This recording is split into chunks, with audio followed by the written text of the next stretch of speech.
அனைவருக்கும் வணக்கம். சித்த மருத்துவர் ரமேஷ், மருதம் சித்த மருத்துவமனை கரூர்.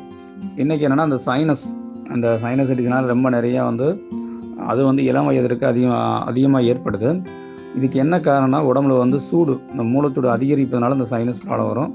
இந்த நெற்றி பகுதி, கன்னப்பகுதி, அந்த மூக்கு பகுதி, இதெல்லாம் பார்த்திங்கன்னா வலி ஏற்படும். அதே மாதிரி பார்த்திங்கன்னா அந்த தும்மல் ஏற்படும்.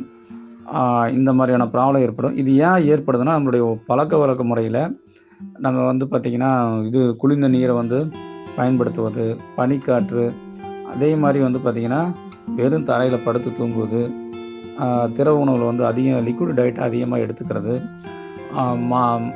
யூரினும் மோஷன் சரியாக போகாமல் இருக்கிறது. இதனால் இந்த சைனஸ் வர்றதுக்கு வாய்ப்புகள் அதிகம்.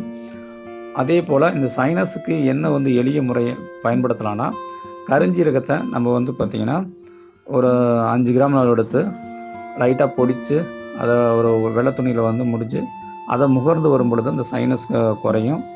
அதே போல் நம்ம பார்த்திங்கன்னா இந்த மஞ்சள், அந்த விரலி மஞ்சளை நம்ம சுட்டு அதில் புகை வரும். அந்த புகையை ஒரு 10 to 20 முறை இந்த மூக்கொலியை இழுத்துட்டு வரும் பொழுது இந்த சைனஸ்னால் வரக்கூடிய தும்மல், தலைவலியெல்லாம் குறையும்.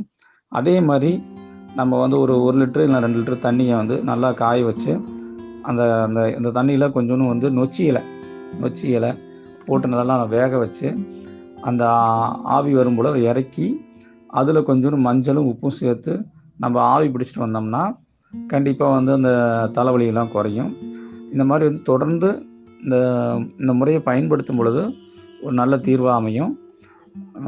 சித்த மருத்துவமாக சார்ந்த குறிப்புகளை தொடர்ந்து எங்கள் சேனலில் கொடுத்து வர்றோம்.